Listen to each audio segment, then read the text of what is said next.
Hello, everyone. Welcome to the channel. Today, I am joined by the fantabulous David Hopkins. Welcome, David. How are you? I'm doing well. It's good to be here. As you know, I've been a longtime fan of the YouTube channel. I've hopped I on the appreciate live it. stream, and so it's nice to be on the other side of it for just I a little bit. I appreciate that so much. I love seeing your comments come up. You always bring a little spark of joy or a good question Yeah. in as well. So, we're going to show off your book though, because you have a stunning book here. This Hey. is a beautiful copy, folks, a Dryad's Crown. And we're going to dig into the nitty-gritty of this, but can I show off a couple of illustrations? Oh, please do. And you have the ARC version of it, I hence the do. sticker. So there's slightly more typos in that one. So Oh, that's fine. Those will go over my head. There's But there are some stunning pieces of artwork in this, and you also recently released your, novella, which is War of the Hounds, I believe. yes, here I can hold that one up right here. That's Yeah. brilliant, thank you. Yeah, Daniel DeSena is a Filipino fantasy artist that I reached out to, gosh, probably about 3, 4 years ago. It's hard to believe it's been so long. And I reached out to him and asked if he was interested in doing any fantasy art for a book. And he said that it was something that he had always wanted to do. So we kind of put together a little contract, kind of a work agreement. And while I was writing the book, he was working on the art for the book. He has about 12 full page pieces in there that he worked on over the course of 3 years. And absolutely amazing. One of the reasons why I sought him out was Bernie Wrightson, who was the illustrator for Stephen King's The Stand. Oh, And he wow. also did Frankenstein, some other things. They Yeah. have a very similar style, and I Oh, just think they great. look really good on that pulpy paper. I don't know what it is, but it really Yeah. pops. No, they're beautifully done. I love the style of them, and from what I have read, because I dipped my toes into it, from what I have read, it matches the style beautifully in your story. Yeah, and it was one of those things where when I was considering should I get a illustrated cover like a painter or something like that, I Right. ultimately decided not to because I didn't want to compete with the interior art, which I thought was so beautiful and wonderful that it was like, well, why Mm. would I want to put different art on the cover than what we have on the interior? So that's why we've got the beautiful paper sculpture on the outside. I always Right. I always make sure to tell people that this is not computer generated. This is a photograph of hand carved paper. Wow, do you have that hand-carved paper still? Did you Oh, keep that? I wish I licensed it essentially as I reached out to fellow Canadian Calvin Nichols, Oh, who okay. he does paper art, and I Wow. asked him, hey, if you could do this floral crown, I will pay for the right to use it in the Mhm. cover. And then if you're able to sell it, then great, you can get paid twice because Yeah, I can't quite afford the art. So I was like, right.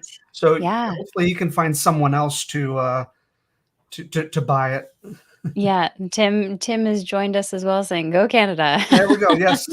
No, Calvin Nichols, if you ever get a chance, the guy, Yeah. I've never seen anything like it. I mean, he just an X-Acto knife and a block of paper, and he can Yeah. do something as delicate as these little flower petals here.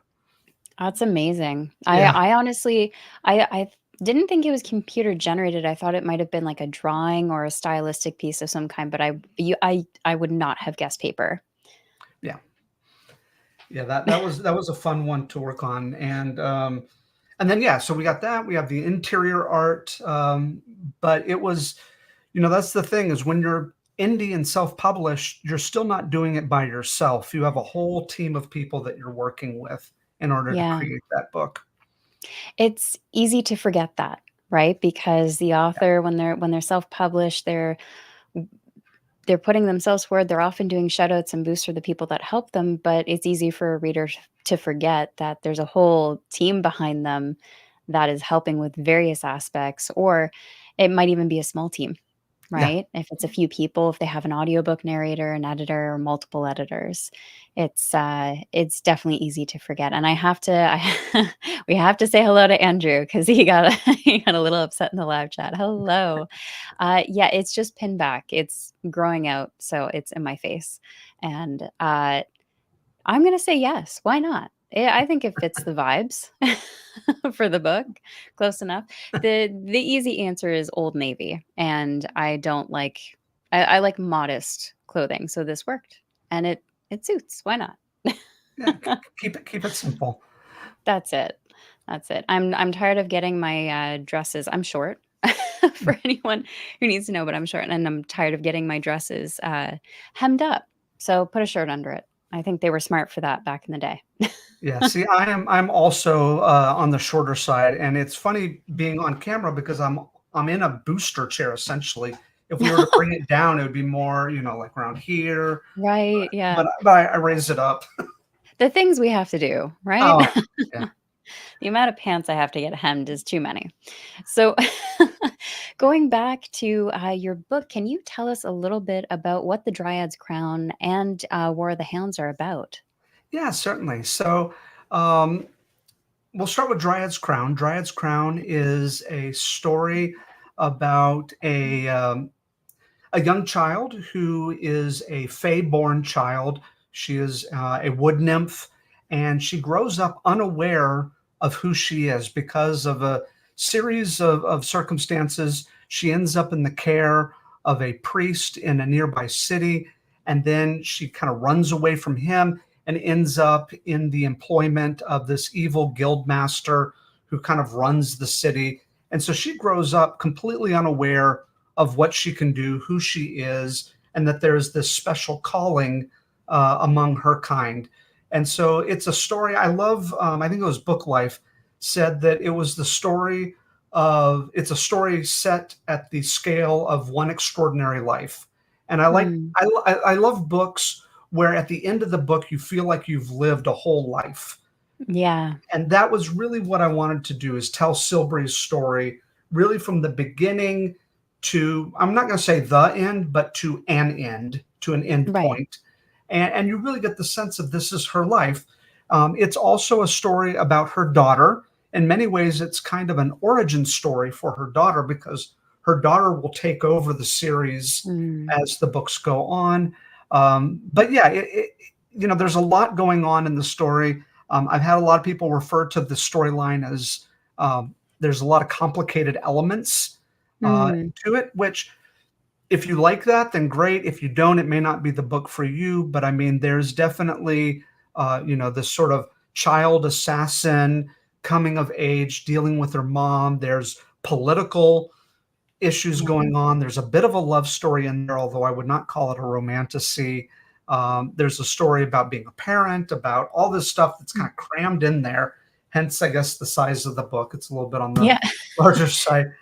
But then War of the Hounds is set in the same world as the Dryad's Crown, but it is a story about one of the minor characters, and it is about this war that took place really before the events of the first book, and Okay. um, and it kind of tells a little bit of that story based on Shakespeare's Henry V, and it's a whole self-contained story. I don't know what it is about fantasy, but there's always like that war that happened in another generation that everyone alludes to. Yes. And in this case, I was like, well, I guess I gotta hop back to this war. It's Mm, what's it in Game of Thrones? We have Robert's Rebellion, and then we have the okay. Clone Wars and Star Wars, and yeah, Yeah. there's always these previous events, and so we jump into that with War of the Hounds. So, off of that, I would love to ask, what is your perspective then on those big cataclysmic wars impacting author stories? Does it help bring out more detailed character work? Does it help bring out other aspects that you want to explore? Is it something you feel like you have to check off as an author in the fantasy genre? Or do you think it helps you build more deeply? I would say yes to all of those. I think Okay. part of it is as authors, we're kind of pulling from our own history as well. And I think World War One, World War Two, those wars of our past, which is not that long ago. No. My grandfather served in World War Two. Um, those wars, I think it's just kind of baked into our sort of collective unconscious that we look at these sort of events as kind of happening before our time, and we see how they shape the politics, how they shape people, how they kind of direct things. And so I think the idea of the war that happened before us is kind of a common motif. But I imagine a lot of people are pulling from their own personal experience, hearing their own family members talk about the experiences that they had. Mm. It makes sense, and similar to you, I think it would be my great-grandmother. She was born in World War One, lived through World War II as well, and it influenced generations because even when I was growing up in the 90s, we lived as though we were in poverty. Oh, preserve that, save this. It's junk. That's okay. We might need it. Hoard it. Put it away. It could have a use later, and it changes lifestyles in that way as well because they were always like when I say they, my grandparents were always living in a state of we could have nothing tomorrow. The world could go to the pits tomorrow. Stockpile what we can. They had the cold storage full of preservatives, Yeah. everything. They were ready if something happened. It makes me wonder if in the next few years our generation is going to be the same way with any Mm. disease or breakouts that we grab the Yeah. masks, we stock up on the Yes. water, we close the door, like, and Yeah. everyone's like, "Calm down! What are you freaking out about? Like, you don't understand. No. No. We were locked in our house for 3 years. You don't get it. We don't fully get it. We're still processing it." Yeah. And Yeah. but yeah, I think it is one of those things. It also becomes, for world building, becomes a little bit of a shorthand to just name a war, name some big cataclysmic event that happened in the past, and you go, okay, I have now built this world. Moving on. Right. Fair enough. Do you feel like you would be able to dip into that and if you wanted to go into future timelines within your world, for example, and would you want to explore how it would change different generations as the timeline went on? Oh, absolutely. When I wrote this, before I even wrote The Dryad's Crown, I spent about a year just developing out the world. Um, Mm. the story was kind of floating in my head, but I put together what was kind of my setting Bible that was probably, gosh, 20,000 words or so. And it was looking at the politics, the mythology, the cosmology, history, all this stuff that I was looking at. And then as I was working through it, I passed it off to a sensitivity editor who kind of took a look at the setting, gave me some feedback and suggestions on how I could kind of rework it so I'm not getting into trouble later. And yeah, I did that for Mm. about a year. And so I've gotten to the point now where this world where I feel pretty confident that I could hop around in certain events and go, okay, if we were to go back 2 generations or so, Mm. Marcus Tom would have been the high general at that time, and the main families would have been. And so I Wow, think I could yeah. have done. I think I could do it pretty well. Although, fortunately, we are even with War of the Hounds. It takes place in two timelines essentially, where we have actors that are performing the historical event. They're doing the War of the Hounds as a play, and Right. that timeline is kind of the current one. And then Okay. we flash back to the actual war itself. So we have the two timelines. That's why I don't know if I want to call it a prequel because Mm. technically it does still occur after the Right. other book. It's just But it it gives jumps you some back. insight into the past. Oh yeah. Yeah. And I think Okay. it's interesting both to see how the past is told versus how it actually existed.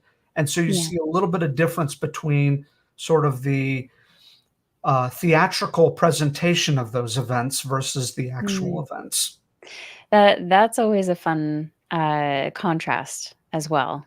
The retellings versus what actually happened and what made it into legend and history as opposed to the truth of it all, because there's always a tweak or a change.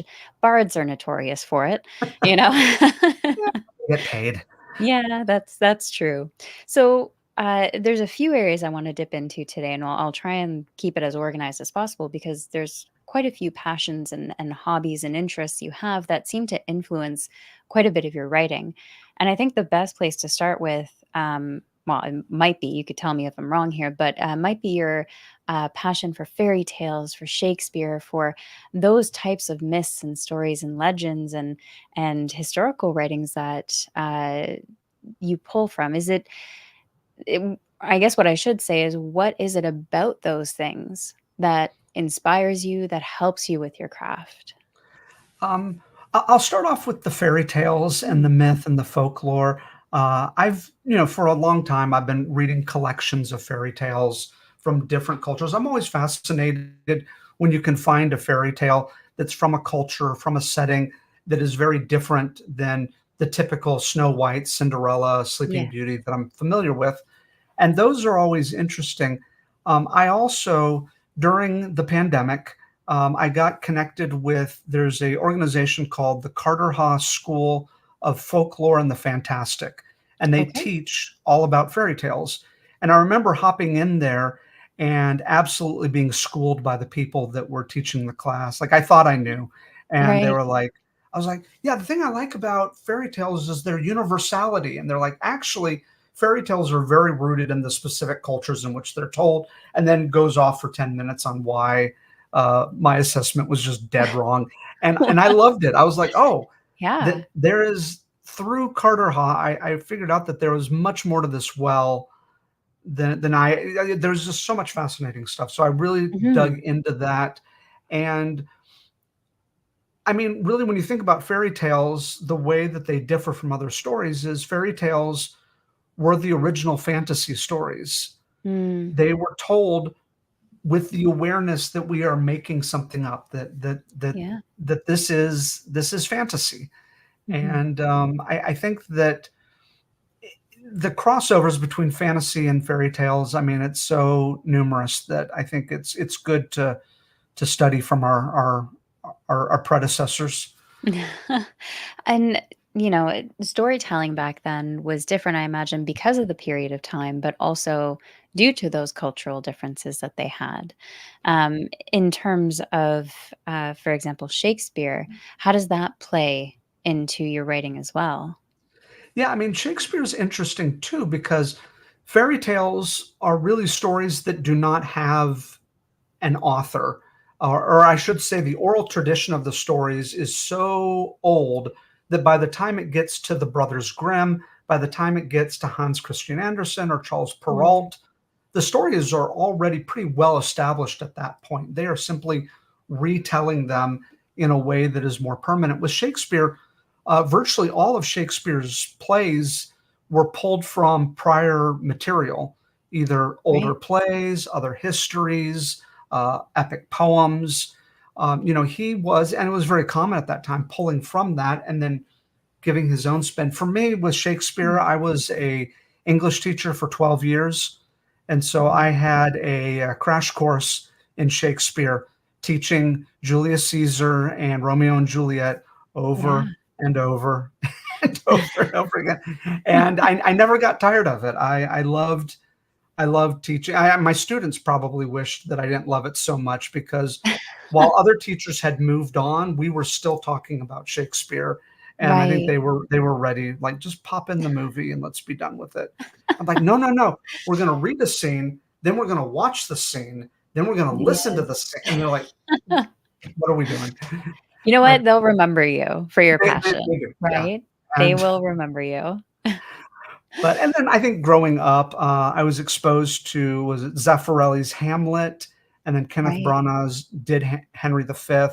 And I remember as a kid, I mean, those sort of epic, historical, vaguely medieval stories just Mm. really, I kind of imprinted on them like a little baby duck.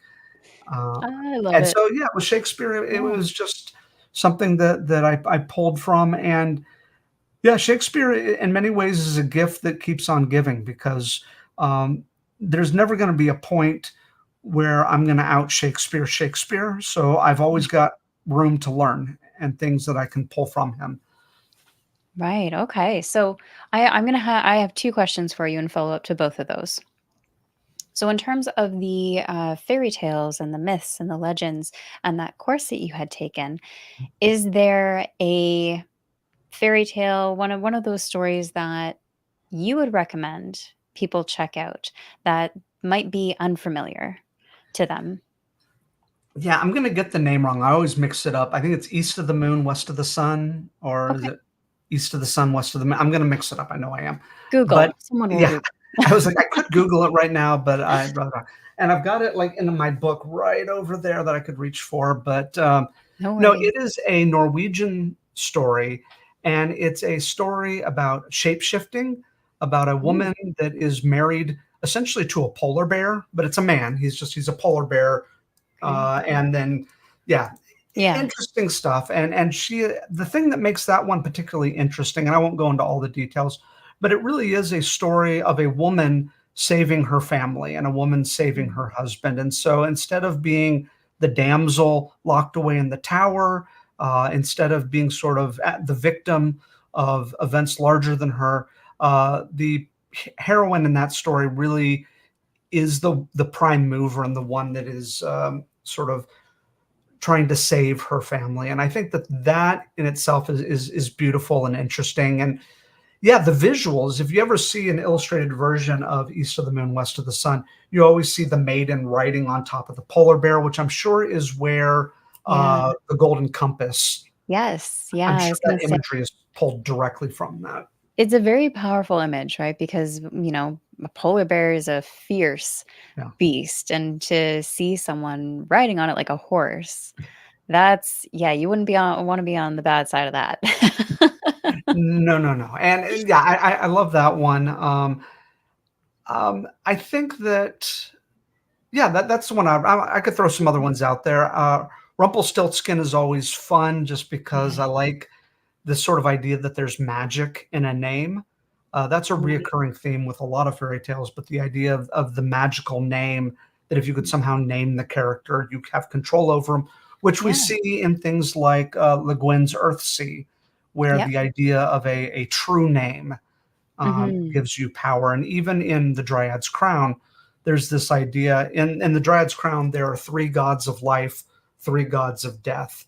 And one of the gods, his way of claiming souls is when he names your true name, the name that only your mother knows or Oh, your parent at the time that you're born gives to you and then quickly wipes away. And so, right. and As so though I it like, never happened. yeah, yeah. Like, oh, this is the true name, but now we're going to call you Fred from here on out. And it was just a little touch of kind of pulling from that folkloric tradition of the true name and the idea that if you have their name, you have some power over them. Mhm. Um, yeah, so things like that I enjoyed pulling from. There's quite a few, even modern stories too. I'm thinking, "Spinning Silver" by Naomi Novik, that's a Yes. theme in one. The, Emily Wilde, The Encyclopedia of Fairies, I think it is. Yeah. That one as well, that's also a very common, like, prevalent, I should say. It's a prevalent theme throughout, right? If you can guess the fae's name in this case, then if you can get their true name, you hold power over them, but and to be fair, the fae, when you look at those kind of stories, are usually really creepy. Mhm. I know people are like, "Oh, they're so cute." No. No, no, You no, have no. not seen some of those. Well, and some of the oldest stories about the Fae are the idea of them stealing children Mhm. and replacing their child with one of theirs, Yes. and that's pretty unsettling.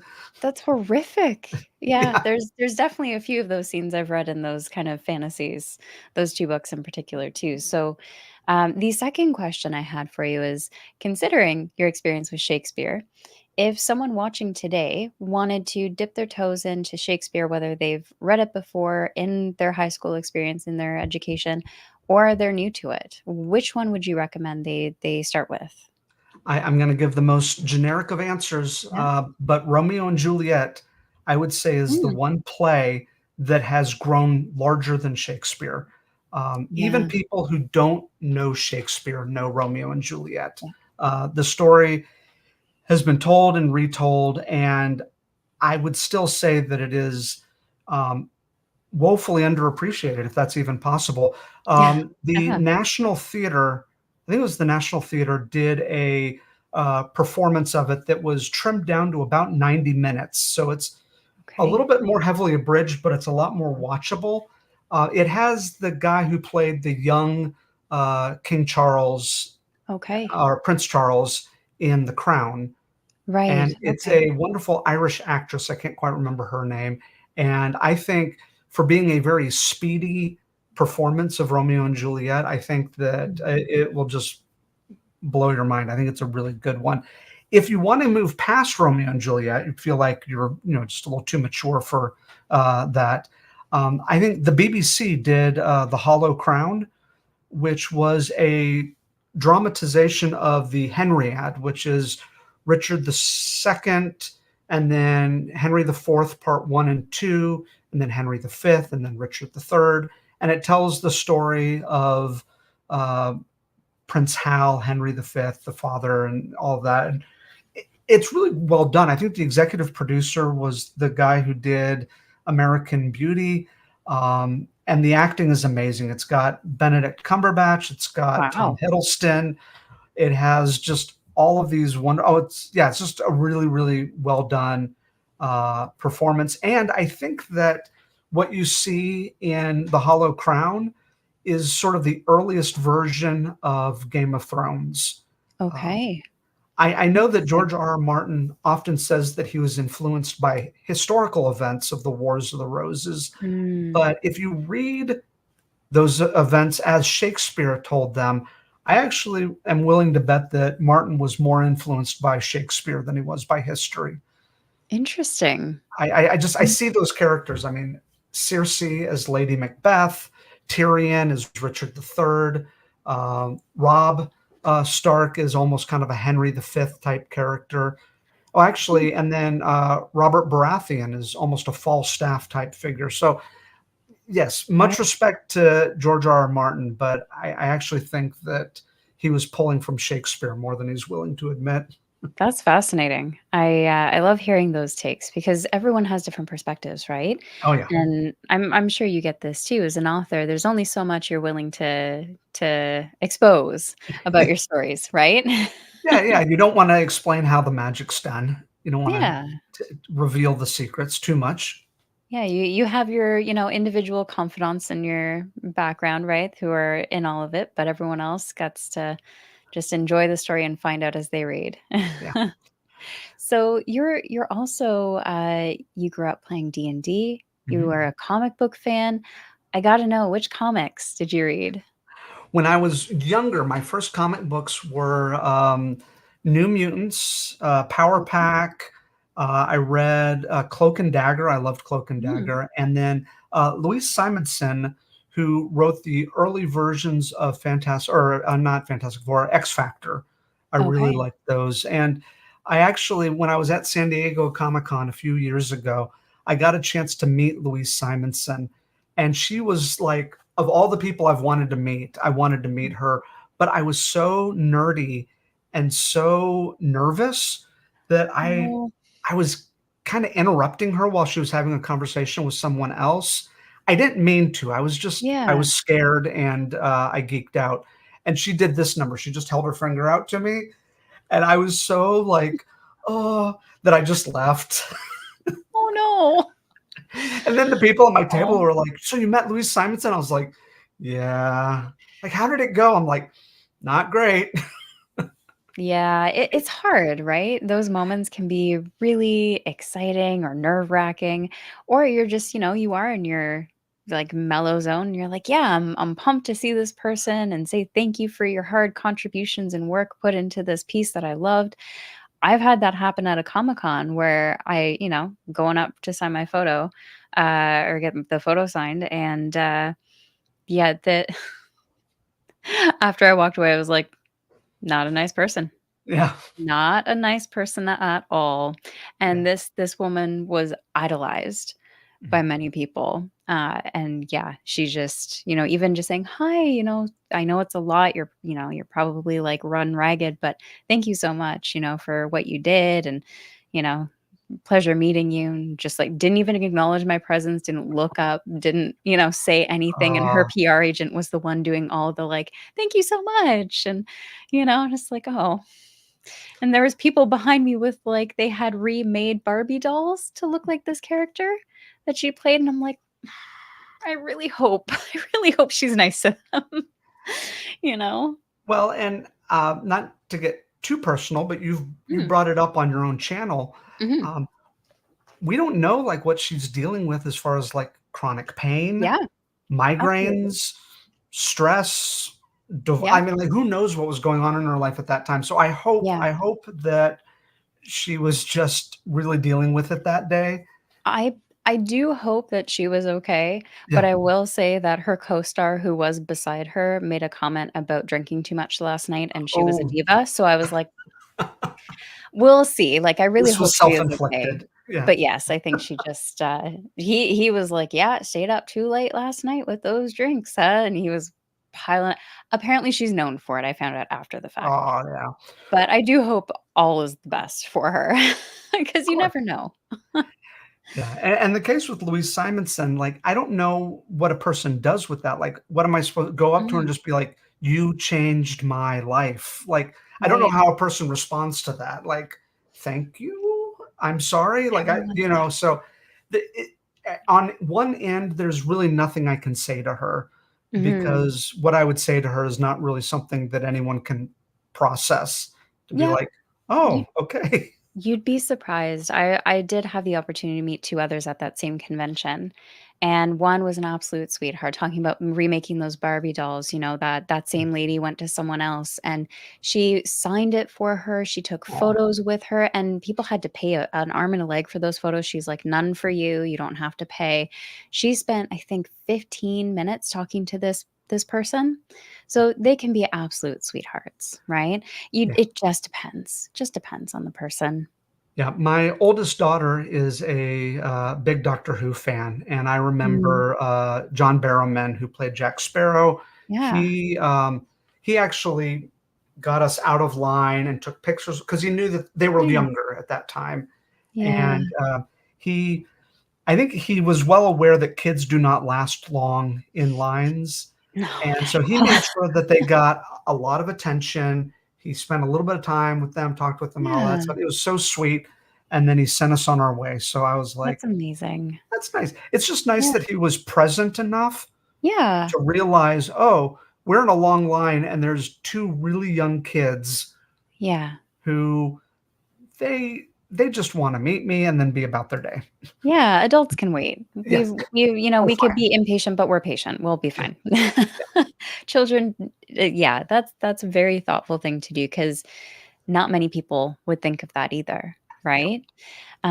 So let's swirl back here. We're gonna swing around and come, to your own reading. Mhm. So in terms of your own reading, what are if anything, what are you reading right now? Well, speaking about folk tales and mythology, I am about 60, 70% of the way through The Witch's Heart, um, Okay. which I've got it somewhere. Oh, wait, hold on. I'll roll this way. Yeah, no worries. There we go. This one right here, The Witch's Heart. Oh, yes, I think I actually have that one. Yeah, it Yeah. is a story that pulls from Norse mythology Mm. and tells the story of the mother witch and her relationship with Loki and the birth of their children, Hel, Fenrir, and I'm going to get the other name wrong. The world serpent, Normanger. Oh, Yeah, yeah, it's I would have gotten that wrong. I would have said Snecka or Snacka, something like yeah. that, but that's wrong. Yeah, so Yeah. so yeah, and it's this really interesting story. The thing that I found most fascinating about it was about half the book, it does not change its location. It takes place within the cave where she lives. And as an author, I go, wow, that is really tricky to tell a story that does not, it moves in Doesn't move. time, but it doesn't move in location. and the story still works and it holds up very well. But yeah, tricky thing. So other than Mhm. that, I big surprise. I'm a huge Le Guin fan. Okay, interesting. Yeah, oh, I love Ursula Le Guin. I love Yeah, Robin Hobb. yeah. Um, you know, it's yeah, it's interesting. I don't know if it's because of my Louise Simonson background, but almost all of my favorite authors are women. So Okay. I, Hey, so when people talk about like the disparity in publishing, which I absolutely see, yeah. I also go, well, my favorite authors are Robin Hobb, Le Guin, Simonson. Like, There is space yeah, there. It's just it might be a little harder to carve out that space for some people, right? yeah, It I think it's probably historically influenced in a way too, in terms of women weren't allowed to be authors at a certain point, in terms of just different points of period. But and when they did, they often were either sponsored by a male counterpart or they had to use male initials or a male name. And, those, perceptions I'd be interested to see how much that's influenced throughout, generational mindsets, but also the industry itself in terms of printing yeah. and publishing. Oh, absolutely. Well, now I'm even thinking about like people like Aaron M. Evans, Andrea Mhm. Stewart. Those are also two authors that I really enjoy. C.L. Yeah. Clarke is probably one of my faves. But Nice. I think Yeah. part of it comes from there was a study that was done, oh, I'm going to get it wrong, decades ago. Is this study about left-handedness? It used to Okay. be in public schools, if you were left-handed, they would force you to be right-handed. Mhm. Yeah. And they found that there weren't that many left-handed people in the world, but when they Mhm. stopped forcing people to be right-handed, the number of left-handed people magically Yes. increased. And I think you see throughout history amazing authors that are women, whether it's Agatha Christie or Louisa May Mhm. Alcott, but in many ways, they're the ones that prove that women have been incredible authors all along. Yeah. And when society allows women the time, the space, the economics to write, it's no surprise that they come flooding in because it's like, oh yeah, they've been here this whole time. Yes. Well, there's one, Patricia Meredith Hmm. talks about her quite often, Anna Catherine Green, I believe, and she's referred to as the mother of detective fiction because she wrote a detective fiction novel, murder mystery, prior to Sherlock Holmes. And in fact, the dates are so close that Sir Arthur Conan Doyle was influenced, his character was influenced by her writing. And, like, you can go to her channel and watch all of her videos, and she has a blog as well explaining all of that, but she goes into the history where they had letters corresponding back and forth about their characters and everything like that, and it's so interesting that you don't hear that name very Hmm. often, but you hear everyone knows Sherlock, Yeah, right? Everyone knows Sherlock, he's a of household course. name, but it is fascinating to see what prevails, Oh yeah, well, and right? even in the indie space, you have people Yeah. like Tatiana Obi with Sista Samurai, she's from Dallas, where I'm from, and we've hung out once, and yeah, she is very cool, very nice, very Oh, talented author. Louisa Holland, I mean, mm. yeah, I mean, even in the indie space, yeah, there's no shortage of very, very talented authors that are women. So, on that topic, in terms of self publishing and indie publishing, what's something that you are loving that's happening in this big boom of self publishing that we're seeing lately? Is there a certain aspect of it that you're loving to see? Is there something that it just makes your day when you see it happen? Yeah, I think one of the things that I'm loving, and it's a little bit of a double-edged sword here, is I'm really loving the contests that have been popping up in recent years, whether it Oh, be Spiffbo is now in its 10th year. There's Sphinx, which is SFIN. It's the novella. SFINCS. Yeah, Yes. it's the The only novella one. reason I know that is because I was a judge for Oh, their there we go. first running. Yeah. And then there's contests like the science fiction version of it, Yes. of the Spiffbo, and I love some of these because In most cases, there's no entry fee, or something like Mhm. the Book Blogger Novel of the Year award. The entry fee is very low. Right. Um, what I like about it is it does something that we've needed a long time, which is Mm. curation. We've Yeah. got literally thousands of independent fantasy books that are coming out every year. And we're all going to make noise to talk about our books. But Mm. what we need are people to say, these are the books that this year have really stood out. Because once we get that curation, what we Mhm. begin to see is, lo and behold, many of these books can hold their own against traditionally published books. You Yes. think about something like M.L. Wang's Sword of Kaigen. Yep.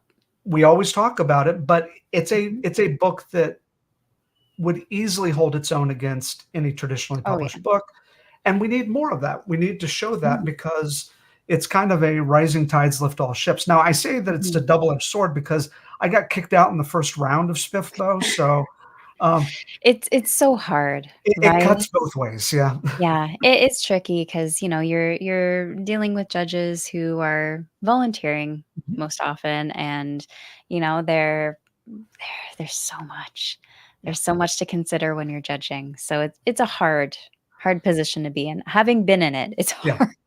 Oh, absolutely. And I Yeah. think as long as we can kind of just smile and not take it too personal and just realize that the goal of those contests far exceeds any personal benefits that I get from Mhm. it.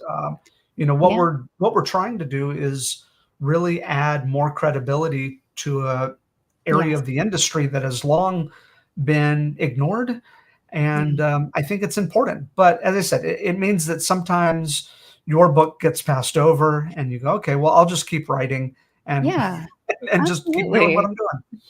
Well, and it's also a shift. It helps, readers in general change that, mentality they might have of, "Oh, self-publishing is not professional. It's Mhm. not up to the standard." Like you said, it shows that it can play with the big guys Yeah. in terms of even how many self-published books have gotten picked up Mhm. for traditional publishing since there's Legends and Lattes.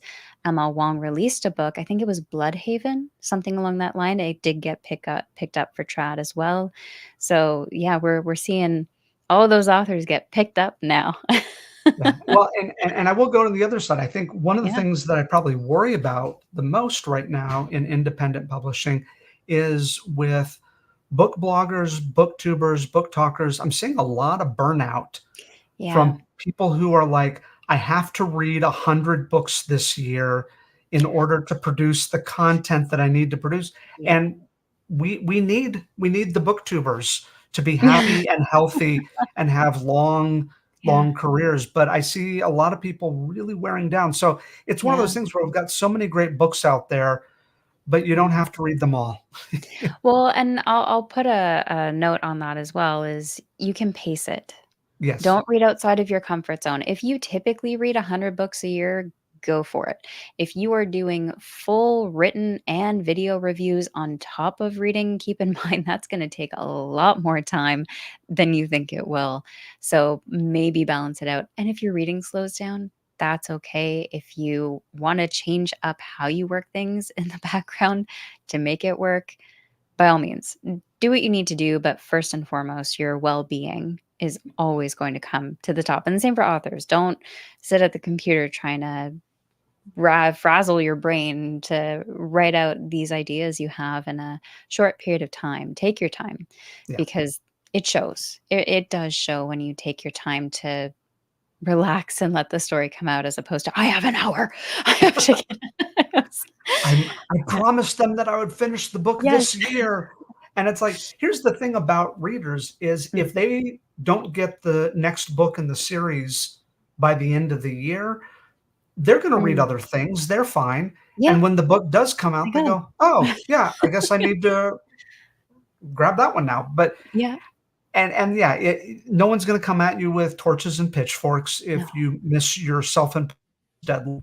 So I think that yeah, burnout as a whole, whether it's Yeah, with booktubers or even with authors, yeah, I mean, yeah. and we have to think about like literary fiction. there are authors who will write like one book every 5 years, 10 Yeah. years or so. And that's a good pace for them. The idea that we have to release a book a year, I mean, not every area of the industry feels that same sort of pressure. Yes. Well, that's just it. Like I've talked with authors who they will write the book, but it goes through a year's worth of editing and proofreading and, all those stages of prepping before it's even released. Yeah. And their entire focus is on that book. So they might have it finished, but they're 100% involved in all the other processes that come after. And that's entirely okay. If you wanna do that level of time and commitment to the story you currently are working on, by all means. At the end of the day, it's the product you wanna put out to your audience, to your readers. All the same thing applies to booktubers. If it takes you longer to do a video, that's okay. Mhm. Doesn't have to come out like if your background looks different, if, your hair looks different, that's okay. That's alright. If people leave a comment, well, then you can just say, "Hey, it took a while." Yeah, yeah, You know? absolutely.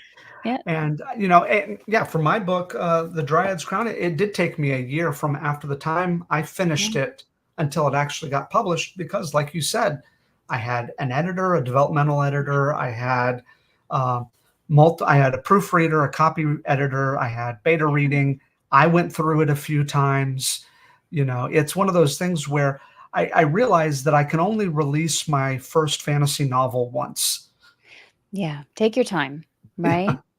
And I think too, I'm sure, at least I would feel like this, it would also be peace of mind for Mhm. you in terms of releasing, knowing that you did your absolute best to make sure it was as polished as you could make it. You had multiple eyes on it, you had multiple professionals working on it. I feel like that would be a little bit of peace of mind on launch day. Yeah, yeah. And I've been fortunate. I know that there are typos in here somewhere. Mm. I have not found them yet. So I'm thankful Okay. either the muses are protecting me and just causing me to Yes. skip over them again. Yeah. But the good thing is with at least the final version, I would say it is more polished than some Yeah. books. And you're gonna find typos in any form of publishing. Oh The yeah. the way I always refer to it is publishing is a how you choose to publish, self-publishing or trad is just how you choose to do business. Do you Mhm, prefer to work for a company or would you prefer to be an entrepreneur? mhm. It's the same kind of principle. So in terms of your stories, I love to ask, and this is something I always love asking, but what do you hope readers walk away with after reading your stories? Yeah, I feel like, and I kind of touched on it a little bit Mhm. earlier, talking about the idea of I want them to feel like they've lived a whole life in Yeah. that book. And there's some books that do that. Like for instance, Mm. Scott Lynch's *Gentlemen Bastards*. I feel like Okay. there's a quality that I've lived a life after I Yeah. get to the end of his books. I feel that about so many authors, but I think also I like the idea, and this probably comes from some of my D&D. Oh, here's my D&D books right here. Oh, Um, nice.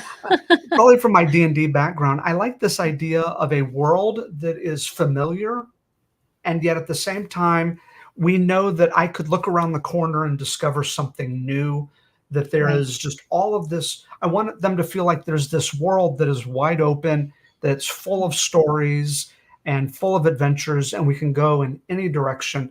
And so I like that about the stories that I try to tell is to say, okay, I could teleport into this world and I feel like I could recognize it, that it feels Mm. real to me, that I could explore it on my own. Yeah. That's really, and you don't get there with one book. I mean, Right. there's going to be more books to really tell the story and move through it so that when people read the whole series, Mm. they feel like they know this world quite well. And I don't know, that's something that I've always enjoyed about it. I think that some authors, I mentioned Le Guin. I think Le Guin has such a Mm. great ability as a sociologist to sort of Right. create these cultures and these worlds and Mm. these traditions that feel so real, and they're just wonderful to explore. I love it. So, in terms of, as you said, you're continuing to write, what have you learned about yourself as an author and telling these stories and trying to build these worlds? Like you said, you go in depth to a degree with that creation. So I'd love to hear how that's, what you've learned about yourself along the way. Well, I didn't know the phrase noble bright when I first started writing, Mm, but okay. I thought that the stuff I was telling was pretty grim. And then I realized from some of my readers that nah, you're you're pretty weak compared to some of the other authors out there. You don't have Yeah. anything on Michael Michelle or Ennisma Spark. yeah, yeah. So yeah, don't worry about it too much. But Okay. I think part of it is the world that I'm writing is a world that my world, and it's baked into the world. There is no sexual violence in this world. Mm, There's no racism in the world. It is a world that has classism, and it has right. monsters, and it has struggles and all those, but some of the trauma that we experience in this world does not Mm, exist in that world. okay. And as a Yeah. result, I want to say, that I'm writing a story in which someone can read it and know that there will be no essay in it. And that's important to me. But what it also means is that I realized that my stories are not as devastating as I Mm. thought they were. In my heart, I'm like dying as I'm telling some of these stories, and then people are like, "Yeah, this is pretty weak." Um, Oh my gosh.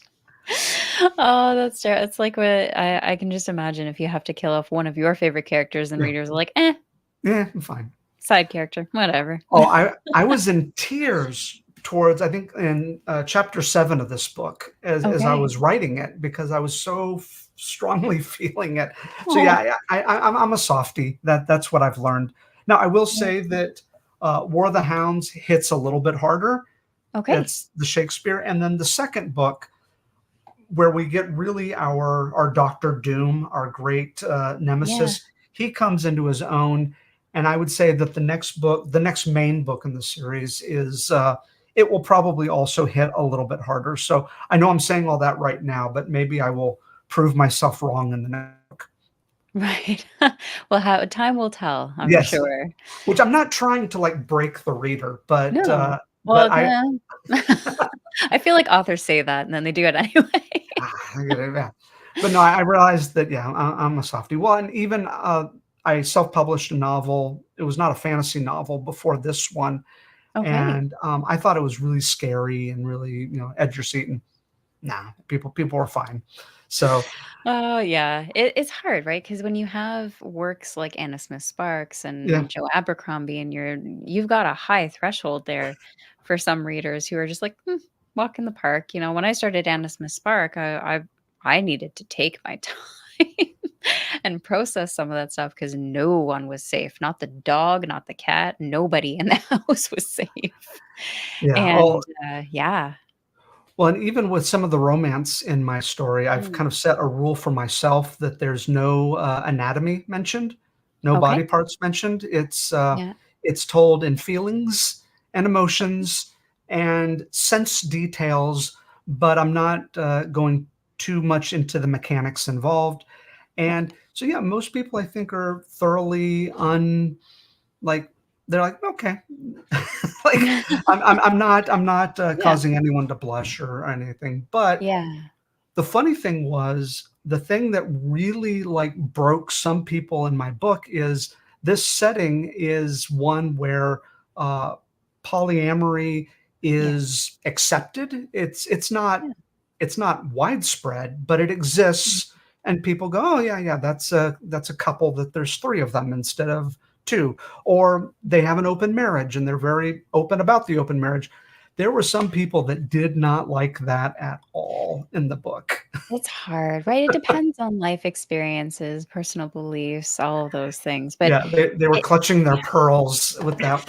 I was like, "It's fine, it's fine." Yeah. Oh, that's funny. So Yeah, okay, well, I have a few other, questions in a right. change of topic, but while I have this question on this topic, um, in terms of those aspects of the relationships, of the, how you tell those romantic scenes being more emotional, how would you say that influences your storytelling as a result?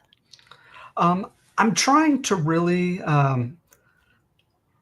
I'm very aware as a male writer in particular, there's a lot of Mm, ways that I can get it wrong.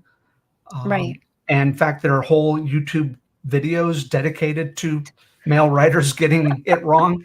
Um, but I know that I'm not going to get the feelings wrong, the Mm, emotions wrong, the inward experiences of the heart while right. you're in those moments. So I know that as long as I'm writing about things that feel true to my experience and sort of those lived experiences of life, that I'm never going to get that wrong. And so Mm, I try to focus, try to stay in my lane and focus on the things that I know.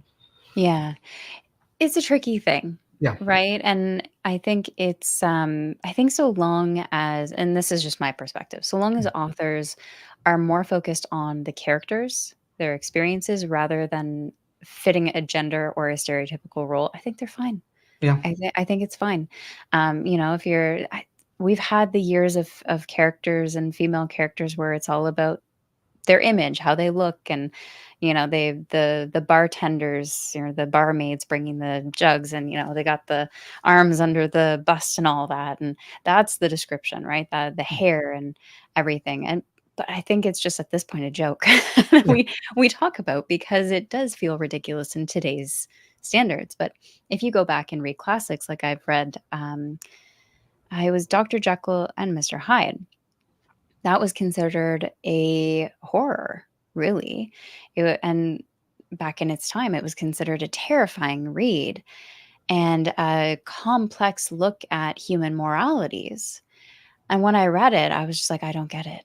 I don't get it. It's all shock value. It's Yeah. all, I don't see the complex human morals because of the perspective that they took. But back then, it did. It because their social etiquettes were different. Mhm. So I think so long as authors are focused on human experiences, is I guess what I'm coming to, you can't really mix it up. You can't really mess it up Yeah. because everyone's human experience is so different. And so long as you're being true to your characters in terms of how you've developed them, I think you'll do all right. Oh, absolutely. Well, and you take something like Shakespeare's Twelfth Night, Right? the character of Viola, her dressing as a man and trying to pass as a man Yeah. is far less scandalous in the play than the character of Malvolio Right. pretending to be a class that he doesn't belong in. He's trying to act like he is upper class. He's striving for this higher Yeah. class. It was his jumping the class restrictions, that was the unforgivable sin. It wasn't the cross-dressing, it wasn't Yeah. the pretending to be a different gender. It was this guy thinking that he's nobility. Yeah. And How so dare you? I know, which in our day and age, we wouldn't really think as much about that, but in Yeah. Shakespeare's world, that It was, was that was scandalous. Like, yeah. why are you trying to be something that you're not? Well, and who knows, a couple decades down the line, people then might be reading fantasy books that we're reading going, "Yeah, this is such an improvement on the busty lasses," and they're gonna be like, "What are you talking about?" They might have a completely different view, and who knows? Time will tell, essentially, but I think just keep doing what you're doing. Yeah, you can only write to your time period. You can't write Yeah. for all time. No. Um, it's all dated. Even Shakespeare, whom I love, he's dated. There's always Mhm. translation that goes on. But Yeah. reading Le Guin's Left Hand of Darkness, there are scenes in there that still just break my heart, and Yeah. I think that it'll have the same effect on readers 100 years from now. So Yeah. who's to say? But yeah, it is one of those interesting things that time will tell how people receive the works that are written nowadays. Well, and we have like, you've done them where we're dedicated coursework to Mhm. these pieces of literature. Frankenstein, Dracula, they're still prominent pieces that people read today. And I mean, I've read both and I've enjoyed both. But as soon as I started researching some of the rabbit hole stuff, I was like, whoa, where are people getting that? Like, where did that come from? Yeah. It's all different. And that's where these conversations become so fascinating. We get to share different perspectives, different concepts, and what we took away from these books. And I do want to say hello, Ithra. Never late. A wizard is always on time. So, in terms of those other topics, because you have other projects you work on, I don't know how you have time for all of this. I don't. Usually how it works out. Yeah. So you're also the founder of Cake and Prose. Could you tell us what that is and how did you become the founder? Well, this actually, I can tell you how I have time for it because Cake Mhm. and Prose was designed to be as easy as possible for us to put on. Um, Okay. Quite a few years ago, I released a short story collection, and the release date was going to coincide with my birthday. So I thought it would be fun to get a venue, and we would have cake during intermission. I had some friends that were involved in the theater, and I said, well, I don't want to read my stories because I'm just not going to be that good of a reader. So instead, I was like, let's get the actors to read the short stories. And Yeah. then at the end of it, there was a local musician that I liked. That said, let's bring him on stage and have him do like 3 songs or so, real simple. And after we did it, my friend Matt Cobb, who's also a writer, he sat down with me and we, over a few drinks, we were talking about it. And we both agreed that the formula just worked. The Mm, event was fun, it was enjoyable, it was the right amount of time, everything about it was just fun, and so we decided to keep doing it, and yeah. so starting a few years ago, we started about, twice a year, once in May, once in the spring, once in the fall, we do a Cake and Prose, where we take a local genre fiction author, and we would take, with their permission, of course, they were our special guests, uh, Just, grab them off the just grab street, their bring them yeah, over. You're doing this. yeah, it's happening. No, we would, they would submit 3 either short stories or excerpts. We would have actors that would read them, do a dramatic Mm. reading of them. We'd have music, we'd have cake, and it's just a lot of fun. The big thing that happened last year was there's a local nonprofit called the Writers Garret, and they decided to fund the whole thing. So Oh, we wow. no longer have to worry about paying for it. So That's amazing. that's been good. And as a result, we've added a third Cake and Prose, which is going to be in December, and it's going to be an annual tradition that we're going to do an abridged version of A Christmas Carol. Oh, that's amazing. So I that's going to love be a lot of that. fun. But we're learning things the more we do it. One Mhm. of the things that we learned living in Dallas, Fort Worth area, we're very close to the video game industry, Mm. Funimation, which does a lot of Yes. anime, creating new dubbed versions of them.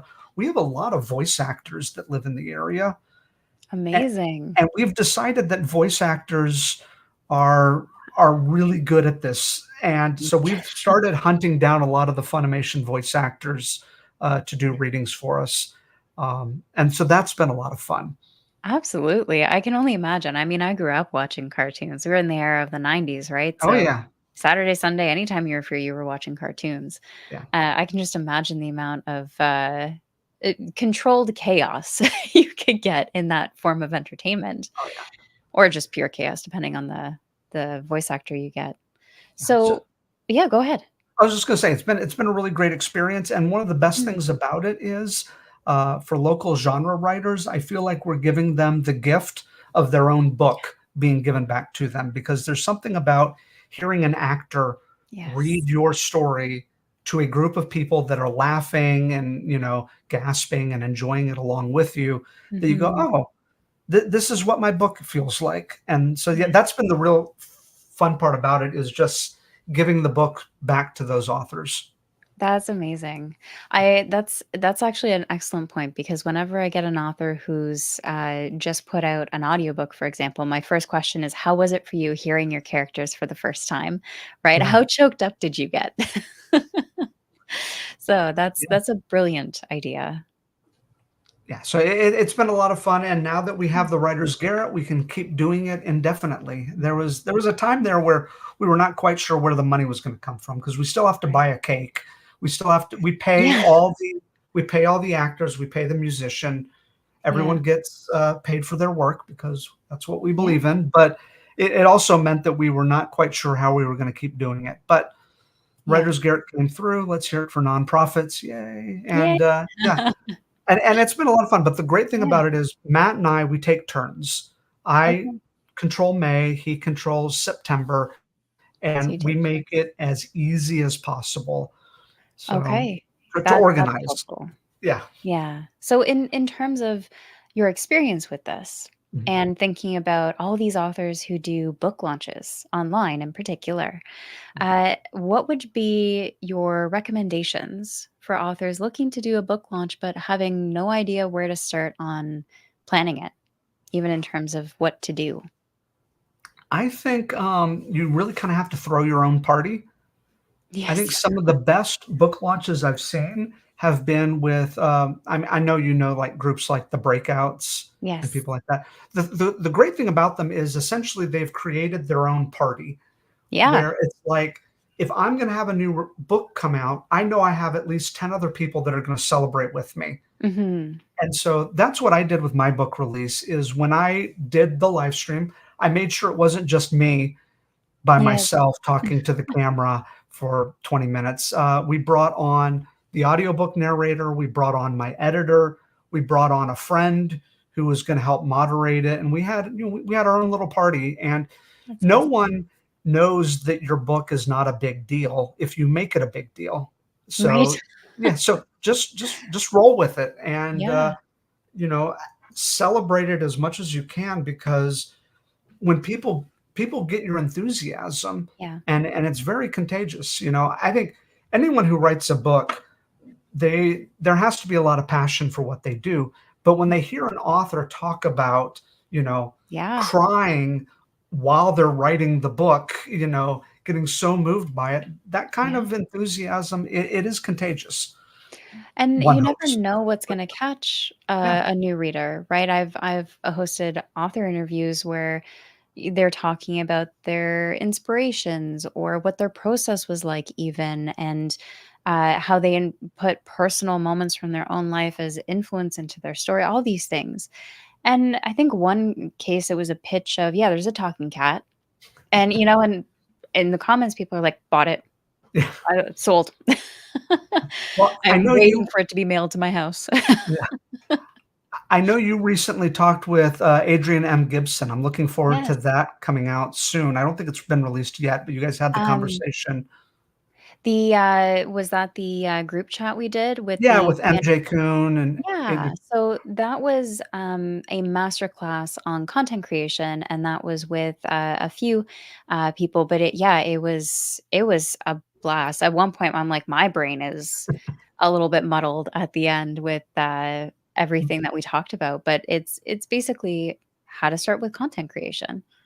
Yeah, and I think Adrian M. Gibson is a great example of that Mhm. because his enthusiasm over mushrooms is one of Yes. those things where it's like, I don't know what it is, but there's some people who are like, "A crime noir book that's about mushrooms, I'm Oh, in. yeah. I'm totally." And he did such a fantastic job with the book tour. He Yeah, had everything planned well in advance that now he's assisting others with planning their book tours because he pulled off his so well and he was so meticulous with the planning. But yeah. yeah, just crazy concepts, that you might not think will catch a reader, will catch a reader. There's been instances where I've said, "Hey, I have this series on my channel called Indie Spotlight. It's a quick 1, 2-line elevator pitch.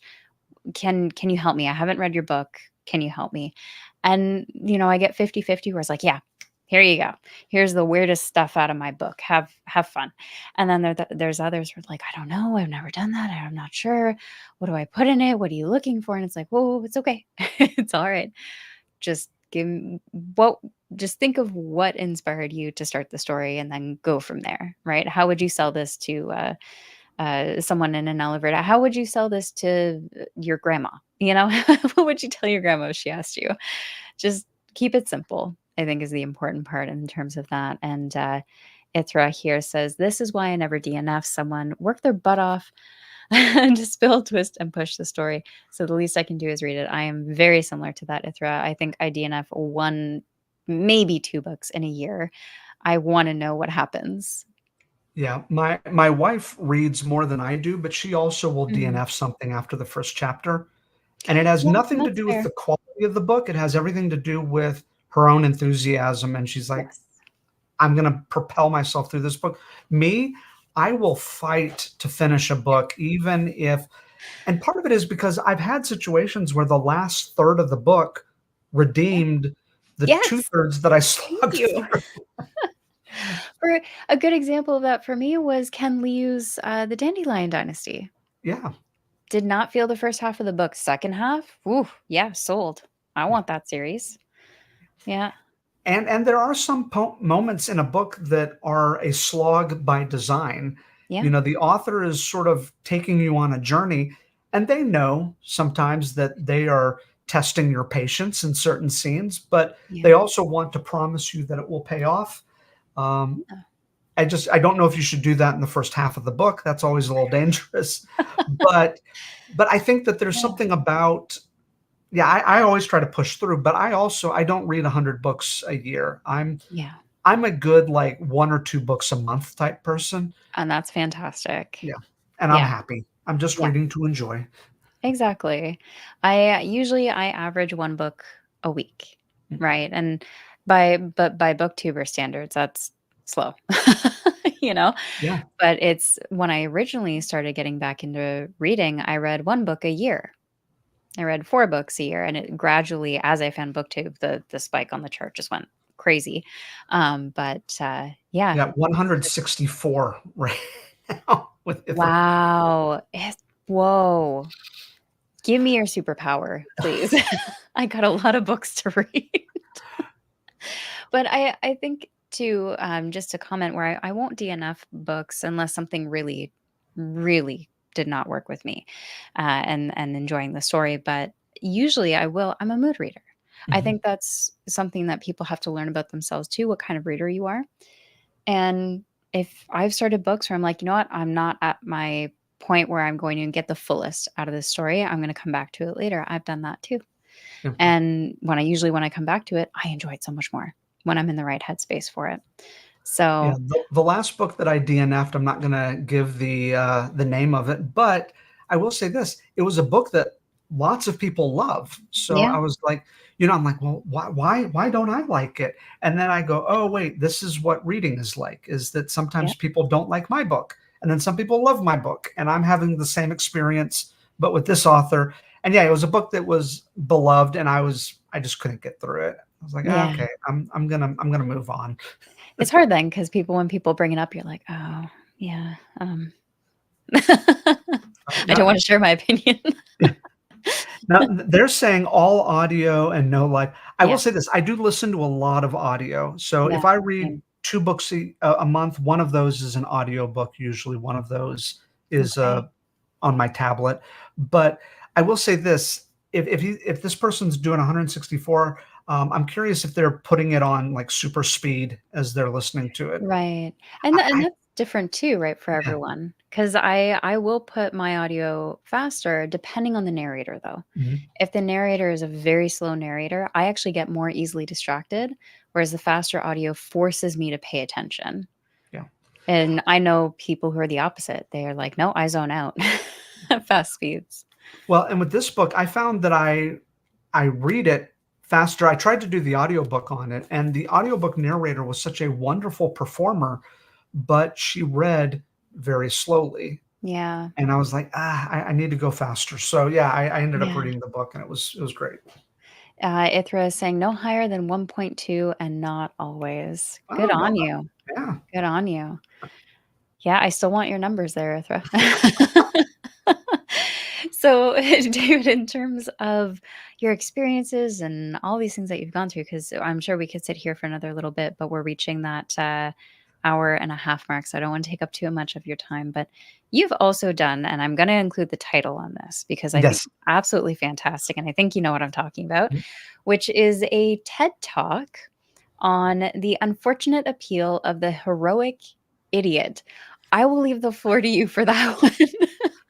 Yeah, I'll try to give the shortened version of this story. The way I got that TED Talk was I wrote an essay for Medium that went viral. It was a Oh, wow. story. It was a very the headline was a little bit I don't know. It was clickbaity, I would say, but it Right. was how a TV sitcom triggered the downfall of Western civilization, and it was talking about how the show Friends brought about this apocalyptic world that we were living in, Right. and it became the second or third most popular article on the Medium site. Wow. In fact, their payment models were such that I've probably made more money off of that Medium article than I have off of any book that I've published, any magazine article that I've written. Wow. Like, it did very well for itself. Yeah. And I got the attention of the organizer for TED, and they said, "Hey, can you do a TED talk?"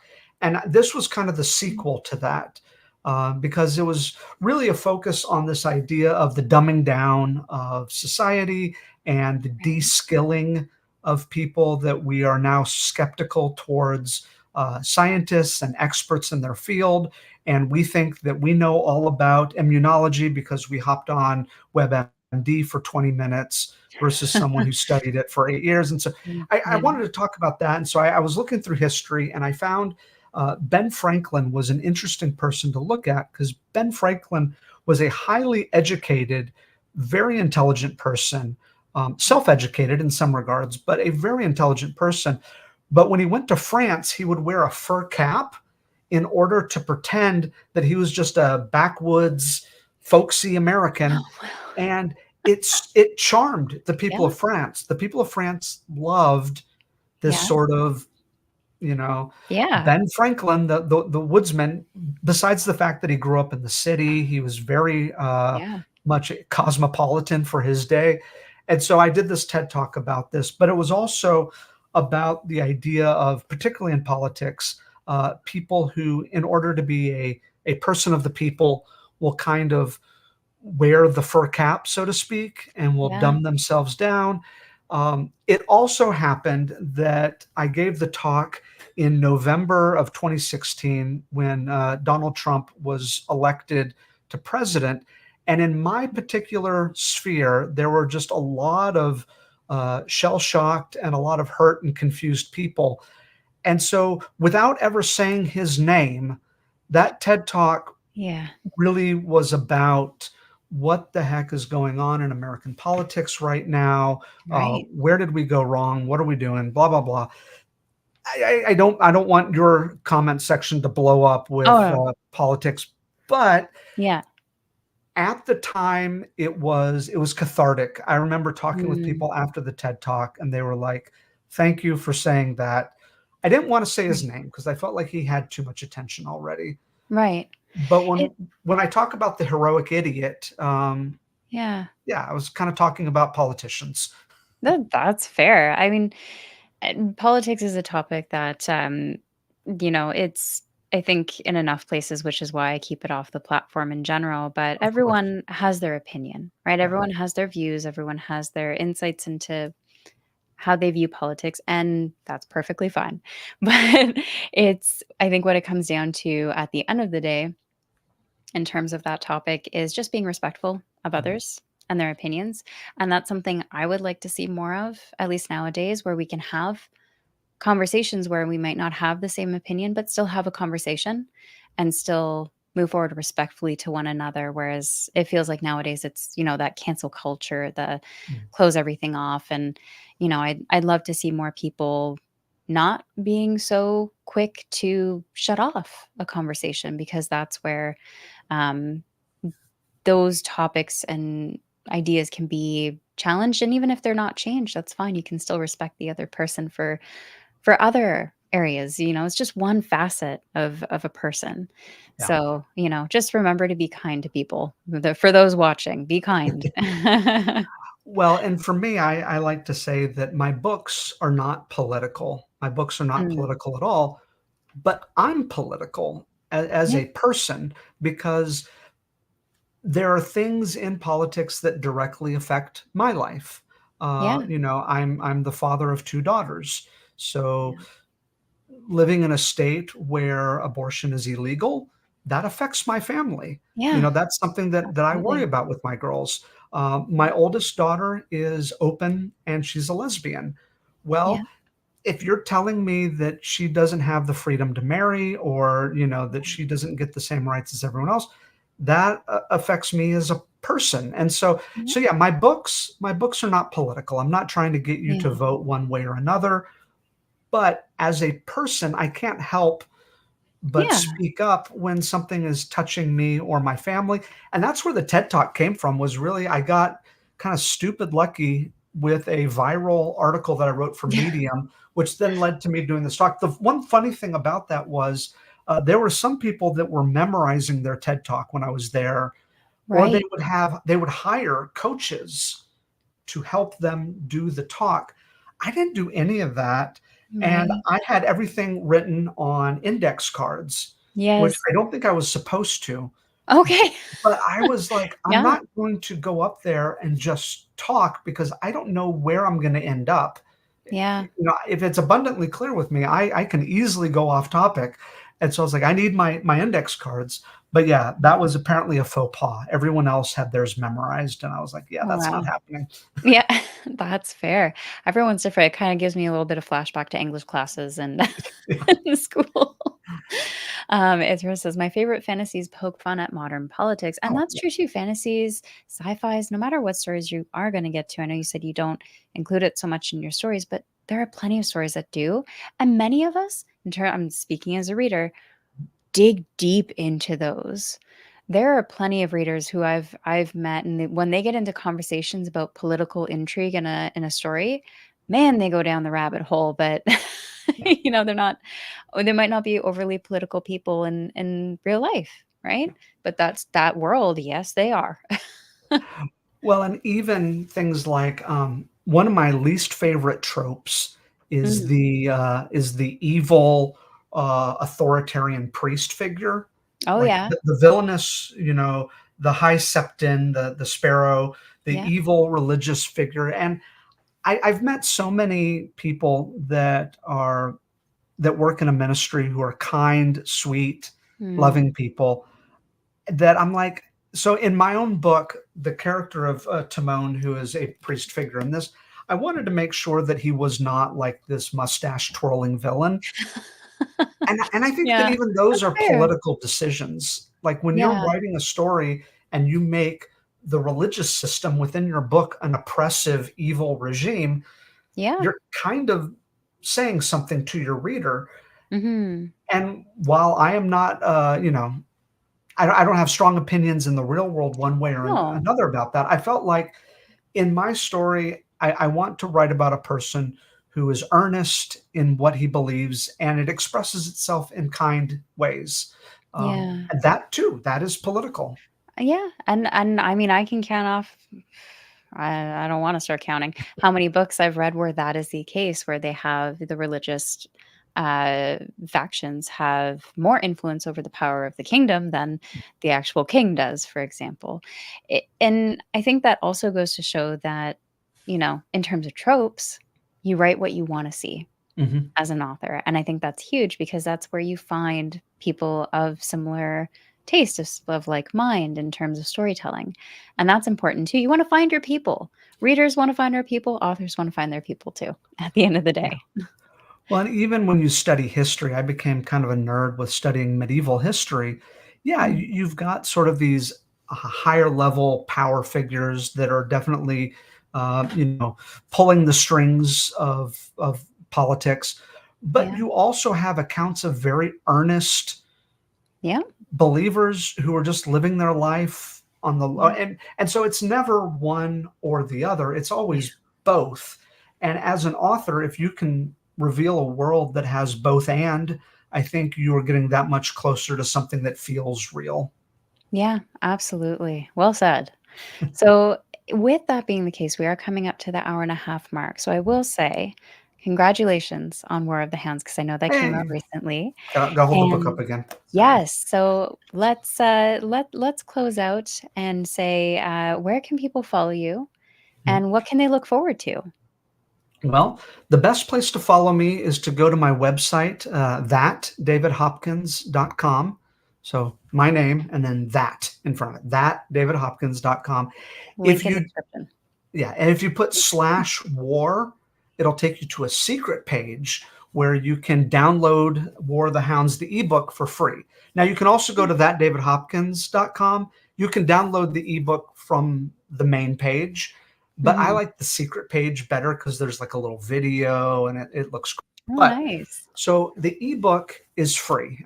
If you sign up for my newsletter, and I try to be entertaining in my newsletter, I just released my newsletter this morning, and I gave a whole review on season 6 of The Dragon Prince. So it's not just me talking about myself, although I do that too. But yeah, if you sign up for my newsletter, you can get a free copy of the ebook. However, if you prefer paperbacks, Amazon, barnesandnoble.com, bookshop.org, any of the online retailers, you should be able to find a paperback copy, and it's about $9.99, so pretty well priced. If you go to my website and scroll down, you'll also see that I am on Instagram, Facebook, Twitter, all those places as well. And just a reminder for those watching now and later, the Dryad's Crown is also illustrated. I think you said Yes. 12 illustrations? 12 full-page illustrations, and that doesn't include the map, which is also Yes. really amazing. So yeah, There's some sweet, like, yeah, look at that. Look at that little guy. yeah. Go check it out, folks. And for all of that, there will be links in the description below for your ease as well to find that. And thank you so much, David, for this lovely chat. I really appreciate it. I know time chatting is still time away from writing. So Yes. Well, thank you very much for having me. It was a lot of fun to talk with you in real time versus just on Twitter or Facebook, yes, or I guess not Facebook, but on the live stream everywhere and else. everything, everywhere else. So Yeah, yes, but no, it was really great talking to you, and likewise. I will keep watching. Thank you. I appreciate it so much, and I will get to reading All right. when that mood strikes because that's important. Yes, you got to be in the right mood. I'm not never going to tell someone to read if they're not in the mood for it. But Yeah. I will say the thing that I like about the Dryad's Crown, it starts off Yeah, like a fairy tale, I do like that. and Yes. then it kind of evolves as the story goes Okay. on. So if you're in the mood for something that feels a little fairy tale like, Yes. then you can jump right on the Dryad's Crown. I have a feeling the fall season will be perfect for that with Oh yeah, all the cozy yet spooky vibes that go with it. yes, Brilliant. Well, thank you so much again to everyone watching. Thank you so much, whether you're watching now or later. I appreciate it. And I hope you enjoyed this chat. Go check out the books because I know we all got a big TBR, but hey, you never know. This one might click with you a little bit faster than others on your TBR, and it might be just what you need. As always, everyone, thank you so much for watching and take care of yourselves. thank you.